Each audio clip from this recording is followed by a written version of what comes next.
Support for 100 Watts and a Wire is brought to you by 100wattsandawire.com. To subscribe to the show, simply click the RSS feed. While you're there, apply for your free 100 Watts ID and learn how you can help make 100 Watts and a Wire listener supported.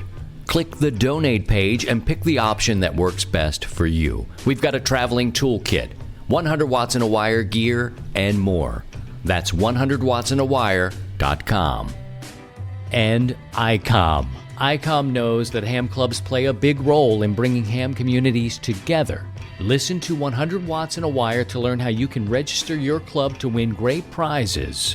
Visit icomamerica.com/hams to learn more.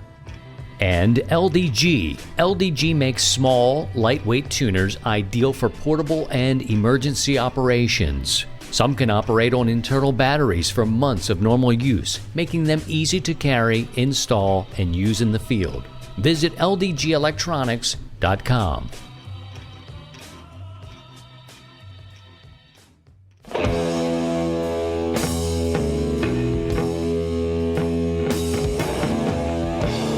And now, from Grid Square Echo Mike 48, this is 100 Watts and a Wire. Oh, bring it in, bring it in. Coming off a little disappointing weekend. Oh, that is nasty, nasty. All right, bring it down.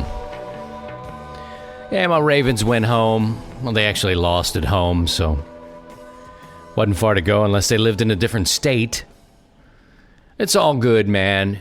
You know, living out here in the St. Louis area, I live in a town called Florissant, and we have had the craziest of temperatures. If you're following along, you're sick one week, it's bitter cold, it's warm the next day. Yesterday in Florissant, Missouri, just 20 miles north of the city of St. Louis, basically the same temperature, we had 67 degrees. 67 degrees. Listeners from around the country also chimed in to let us know what was going on. What weather did they have? 66 degrees in Huntsville, Alabama. 29 near Toronto. Tom says 69 in Robertsville, Missouri. 16 in Vermont. 54 in Kansas, 63 in Mississippi. We're in the 20s in Connecticut, 66 in Memphis, 78 in Florida. 77 degrees, wherever that is. He didn't mention where he was. Let's see, 20 degrees in Kilo Papa 03, so I'm not sure where he is as well. 31 in New Zealand. Holy good Lord. Wait a minute, that's Celsius. I'm not trying to do math. It's too early. 68 degrees in Creve Coeur, that's Missouri as well. 44 in Iowa. 19, just around the, 65 South Carolina. 71 in Texas. 40 in Billings, Montana. 36 in Oregon. Our listeners chimed in. Look at this one. 67 in Missouri, 79 in Florida, 70 in Branson, Missouri, minus 25 in Alberta. There's 18 degrees in Saskatchewan, 48 in Ohio, 66 Tennessee, 57 in California, 63 in where you are, Frank, 54 in Chicago. And some cell phone snapshots. 28 New Jersey. Let's see. Another 27 in another part of New Jersey. 7 degrees in Vermont. 9 in northwest Maine. 77 in Florida. Just all over the place. But I can tell you this. 67 degrees in Missouri in January. It's a little different. 58 in West Virginia. 53 in Minnesota. They are in the 40s in Wisconsin. This is all yesterday. And if you're listening to this on shortwave, we're talking about Monday of this week. 71 in Branson, Missouri, 50 in Michigan, 54 Indiana, 72 in Dallas, and on it goes. Saying all of that, it finally feels like we are over the Christmas and New Year holiday hump. I finally feel that way. I'm starting to feel better, probably 97%. In fact, I don't want to be little phlegmy on you here. That's a new rapper. Let me burn off a little bit with some nice hot coffee. But I finally feel like we have gotten over the hump and we're back on the grind here. Back, got the show rolling. We got some things we're going to be working on. A new year, right? New hope. And, a new idea for a new antenna. And next thing you know, it's dark outside. The weather's kind of, warm. I'm like, what am I doing? You want to go outside? It's dark right now. What are you thinking? Sometimes it's dark. Sometimes it's cold.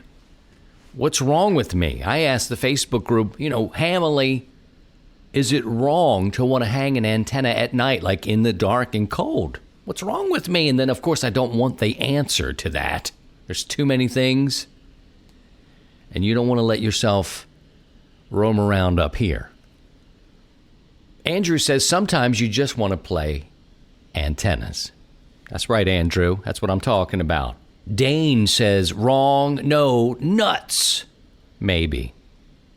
I don't know about that, Dane. Ed says, worse the conditions it's installed in, the better it works. I think I've heard that too, Ed. Thanks for sharing. Dennis replied, look, it's a known scientific fact that an antenna put up in bad weather or at night is bound to be good. Now, these people seem like they could be enablers. I don't know. Tom says the hotter the fire, the stronger the sword. Scientifically speaking, it will work better at night from now on. Big smiley face. David says it sounds perfectly normal to me, and count me in. I wish you lived closer. I'd be bringing in a posse to hold that flashlight up at night. John says, I compromised, cleaned up some yard trimmings, fixed the barbecue grill, and started tinkering on my 40-meter dipole. I'm putting it up. He put some cameras up. He did a lot of stuff on this day. Terry got his Bio-NO battery in the mail and did his first activation, but unfortunately, he only got 6 contacts.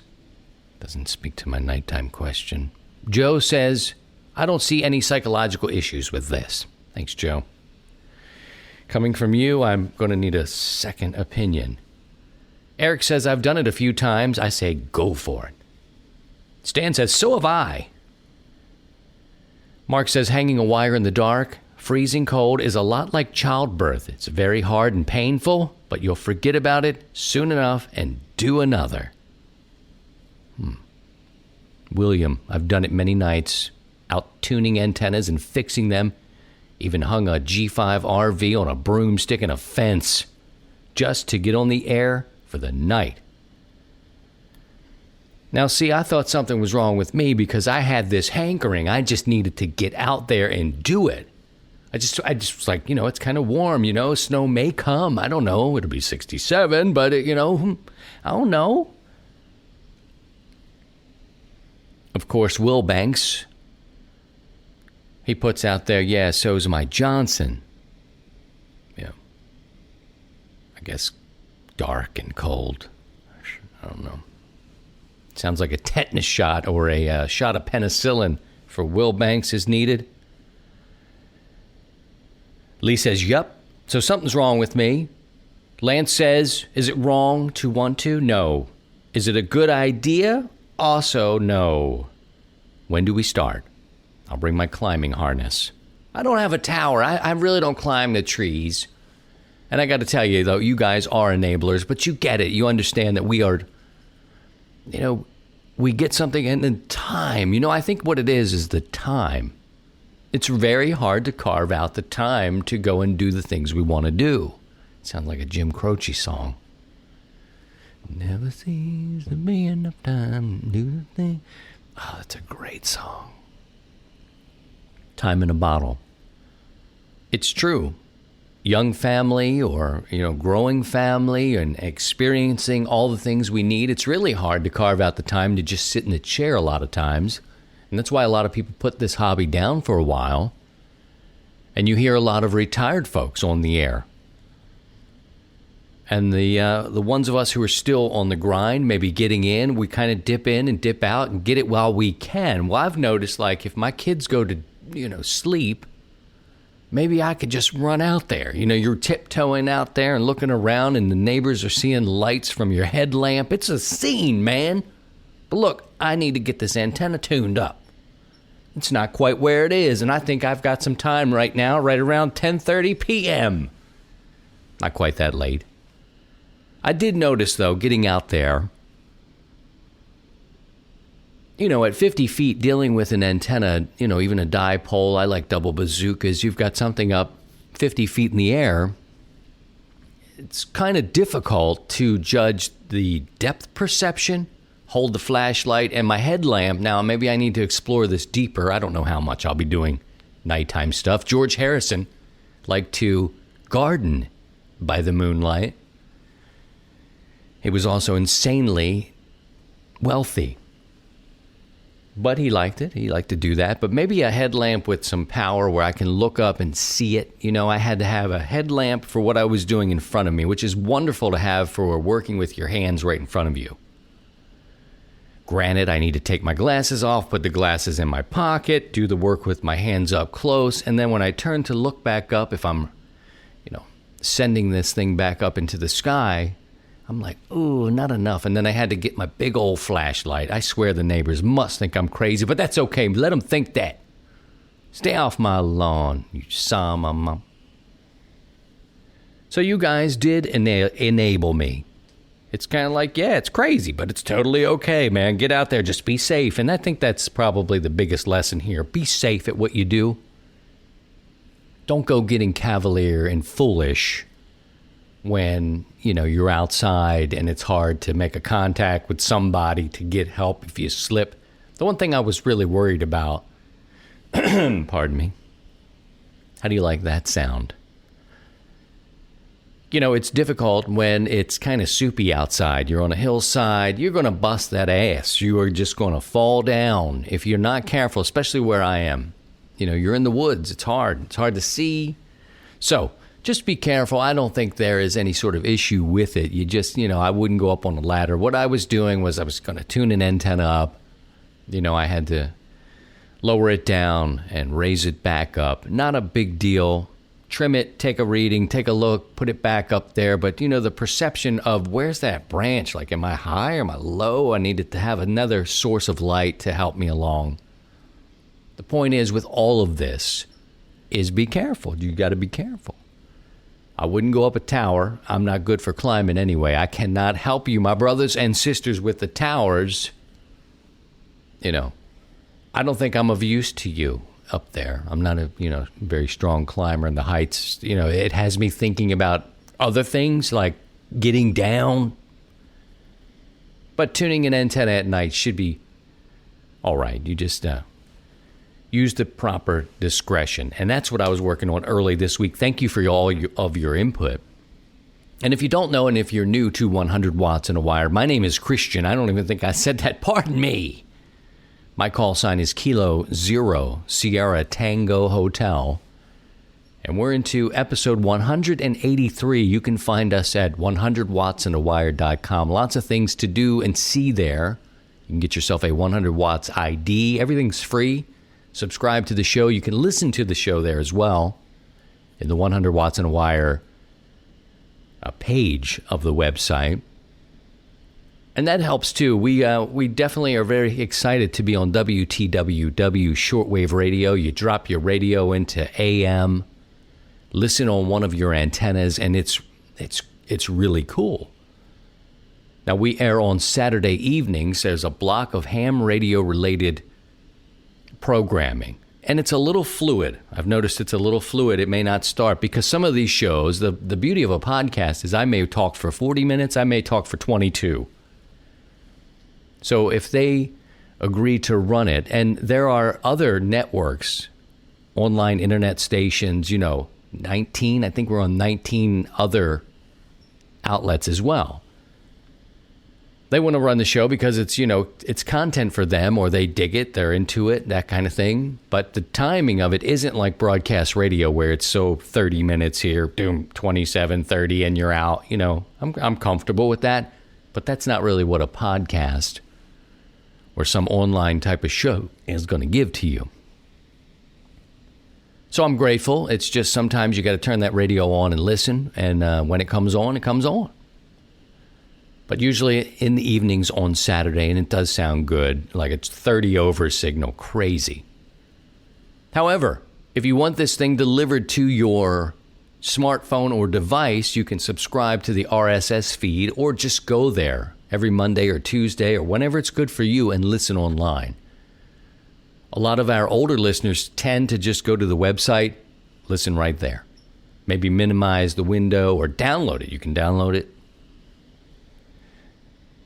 Some people are going to listen on shortwave Saturday night, but if you miss it, you know where to go, and you can get it a little bit before it airs. It's all good. It's all great for us, and our new listeners around the world are welcome. We welcome you. Visit us online at 100wattsandawire.com, plus on our Facebook page, a very active community there. We'll take a break and come back. We'll talk about some other things. Rhea is here. We've got some special ops, a new segment I am introducing this year. Last week we heard from Patrick. He talked about satellites. And this week we're going to talk about contesting with a renowned contester, Rhea. She's coming up in just a little bit. When in doubt, hang 'em high. This is 100 watts and a wire. Attention all hams. ICOM knows that ham clubs play a big role in bringing ham communities together to learn from their peers and industry leaders. As a way to give back and help you on this mission, ICOM has launched a promotion exclusively for ham clubs and the ham fest they are involved with. By registering your club, you can win ICOM swag, a Skype presentation, or for your ham fest, an ICOM booth set up at your local ham club. Register today for your chance to win. Visit icomamerica.com/hams to learn more. Hamfest Net registration is open to U.S. organizations only. And Bio-NO Power, offering the best performance lithium iron phosphate batteries for your ham radios. Visit bionopower.com. That's BIOENNOPOWER.com. Or contact dealers nationwide. You're listening to 100 watts and a wire. On Sunday evening, I received news that Rochelle, a friend of mine, Kilo Charlie Zero Yankee Whiskey Hotel, had suffered a heart attack. Her husband, Emmett, Whiskey Zero Quebec Hotel, both from radio waves,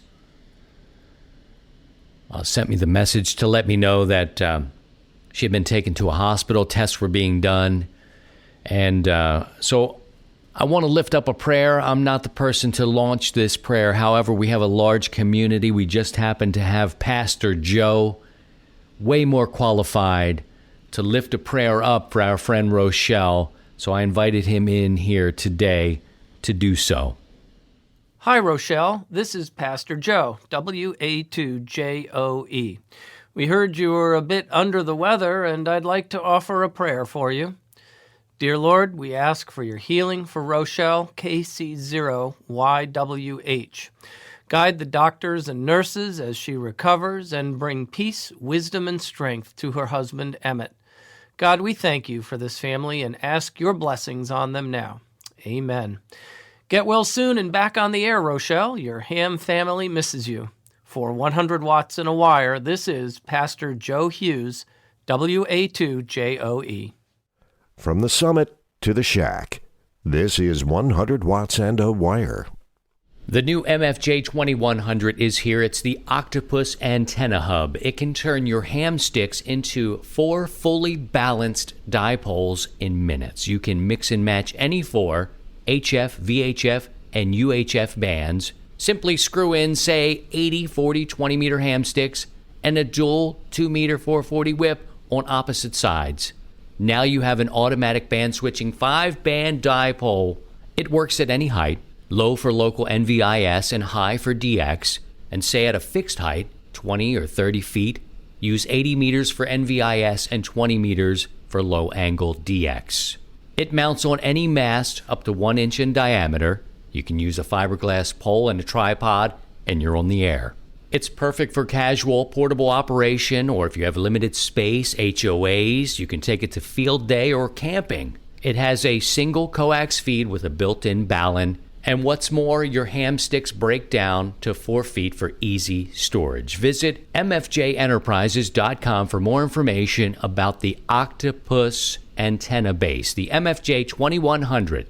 That's mfjenterprises.com. And Max Gain Systems, your source for fiberglass tube and rod, the perfect material for push-up mast, antenna building, and support projects. RF connectors and adapters. Highest quality at lowest prices. Visit them online at mgs4u.com. That's Mike, Golf, Sugar, the number 4, the U.com. 100 watts in a wire. Upgrades. All right, let's take a look at this now. We've got Stanley, Kilo Golf 5, Charlie Foxtrot, Romeo. He's a new amateur extra. Congratulations, Stanley. And Chris, Whiskey Echo, Whiskey Oscar Tango. He's a new amateur general. Congratulations to both of those upgrades. If you study, you prepare, you will pass. And when you do, go to 100wattsinawire.com, click the upgrades page, and let us know where you are. We'd love to feature you and celebrate you here on the show. Well, with the start of 2019, I wanted to start this new sort of segment to have several correspondents join us. There's so many rich layers to this hobby, I simply cannot cover them all myself. You learn about me doing my antenna work in my antenna garden at night, just like George Harrison. I'm just like George Harrison, but alive now.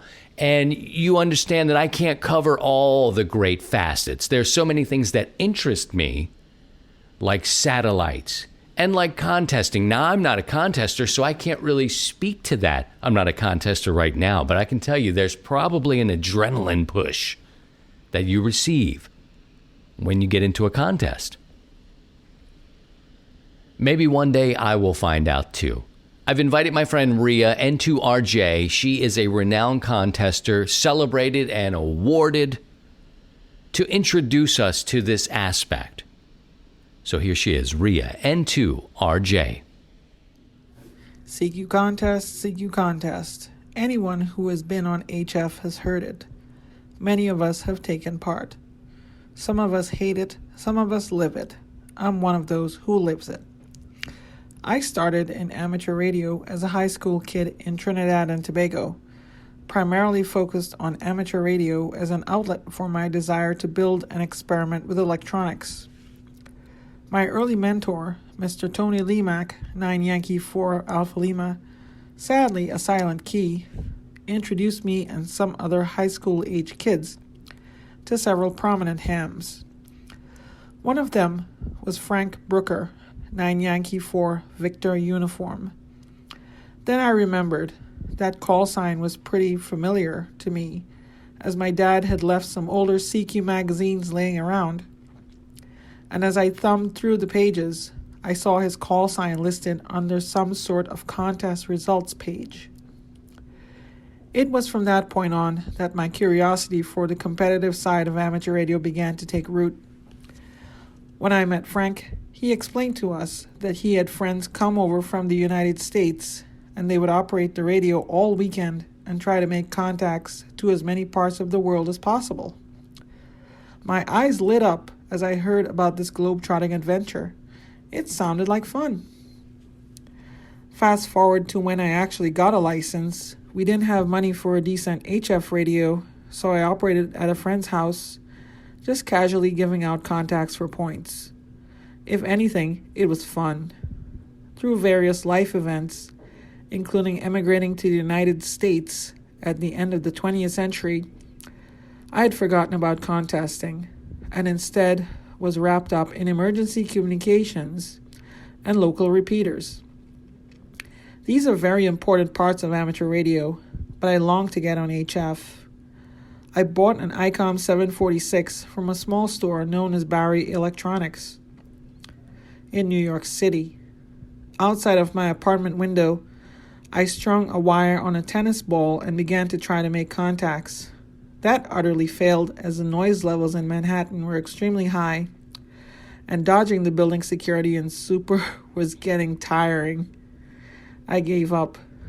In 2006, after moving to New Jersey, I went to the Dayton Hamvention and picked up an ICOM 7000 HF radio, a screwdriver antenna, and assorted bits and pieces to install it in my car, a 2004 Honda Accord. I installed it in the parking garage of my apartment complex, again dodging curious neighbors and security cameras. Driving out to an open space and then making my first contact was magical.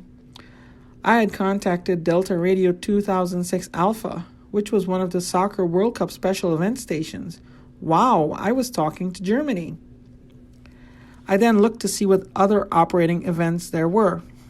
I happened upon the 2006 IARU World HF Championships. Perfect. I went out to the bank of a nearby river, parked, and began to make contacts. I made around 200 contacts before I packed it in. I had a blast, and to this day, it remains my favorite contest. I'm hoping some of you can similarly discover contesting, or radio sport, as it is often called. I'll help you along your journey, but I'd like you to take the first step. Step 0 is to find a mentor. Reach out to some local contesters and see if they can help you get started. Some may even offer you a seat at their station for a contest. But in reality, step 1 is to find a contest, jump in, and start playing. Try to read the rules first, as things can get pretty hectic. Look and see what category fits you best. Are you operating solo or with friends or family? James Lee, WX4TV, and his family compete together as a family. They've even won some plaques. And speaking of plaques and certificates, don't forget to submit the log when the contest is over, as timely log submission ensures you're in the running. And above all, have fun. Not everyone wins a contest in the first try. Most people do it just for the fun of it. I enjoy filling my log with contacts with my friends in Europe, the Americas, and even the Pacific. And sometimes I surprise myself. Through the years, I've won plaques and certificates for contests, including CQ Worldwide, the ARRLDX contest, and even the European HF contest. It took hard work, but sometimes just a lot of luck. Maybe you'll find yourself in the winner's circle someday too. Stay tuned for future episodes as we'll be talking about all things contesting. How to work them on phone, CW, digital, how to work a contest with friends, or how to compete against your regional peers. I'll be talking equipment, skills, and technique. And of course, I'll have a whole lot of experiences and stories to tell. 73, and good luck in the contest. For 100 watts on a wire, I am Rhea, N2RJ. My thanks to Rhea. I look forward to monthly installments teaching us more about contesting. Maybe we just don't know enough. You know, maybe these people on the air are like, I hate contesters. They're 5'9", everybody 5'9", everybody 5'9", with me. Come on, bounce with me. The more we know, maybe just leave people alone and let them enjoy whatever facet it is that they enjoy about this hobby and important service. I'm going to wrap things up here, giving a special thanks to Hap Holly. He announced, as I was listening to WTWW over the weekend, he announced in this block of amateur radio programming that he's really going to scale back his production of the rain report. And I just want to take a moment to thank him for all the effort. Many of us who are out here creating content understand what it takes to do it. I wish him the best in the future, but hearing his interview on WTWW, I can tell, he's dealing with some health issues. I hope all that works out well for him. And I look forward to his production. He's going to scale back his show and maybe give it as a monthly or special report. So we appreciate you, Hap. Long may you run. All right, we're going to wrap things up here. Please be kind to each other and yourselves. And if you can, by all means, please try and stay above the noise.